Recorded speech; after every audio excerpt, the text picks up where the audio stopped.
political news today. Indian opposition leader Arvind Kejriwal arrested over corruption claims.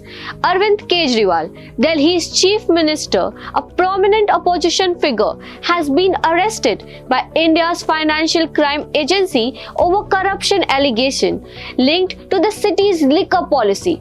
According to his party, this latest development follows the arrest of two of Kejriwal's deputies last year in the same case.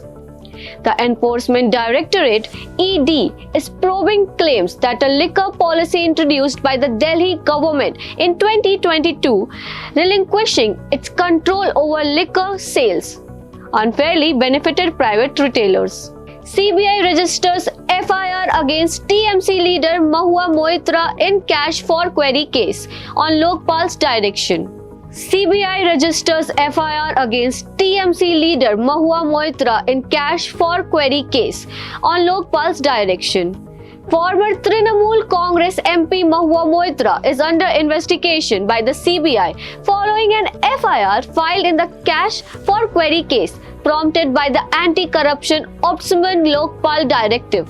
This action stems from the allegations made by the BJP Lok Sabha member Nishikant Dubey against Moitra, prompting Lokpal to instruct the CBI to conduct a thorough inquiry. Moitra, who was expelled from Lok Sabha last December for unethical conduct, denies accusations of accepting cash and gifts in exchange for posing questions in the parliament to target individuals like industrialist Gautam Adani and Prime Minister Narendra Modi.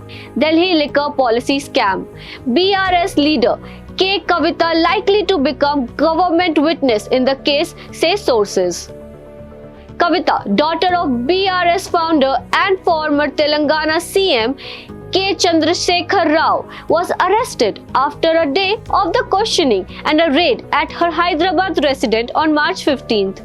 However, on March 18th, she moved to the Supreme Court challenging her arrest in a money laundering case linked to the Delhi Excise Police. The Enforcement Directorate (ED) reportedly found 5 mobile phones during the search. Despite showing a search warrant, Kavita initially resisted ED's investigations before allowing it to proceed.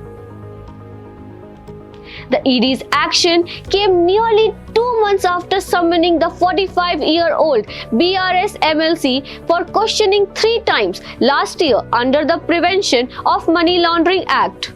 Kavita, asserting her innocence, accused the BJP-led centre of leveraging the ED as it couldn't secure a direct foothold in Telangana. However, the Supreme Court rejected her bail plea in the case. These are few of the updates of today's political arena. Now we would love to know your comments about the same.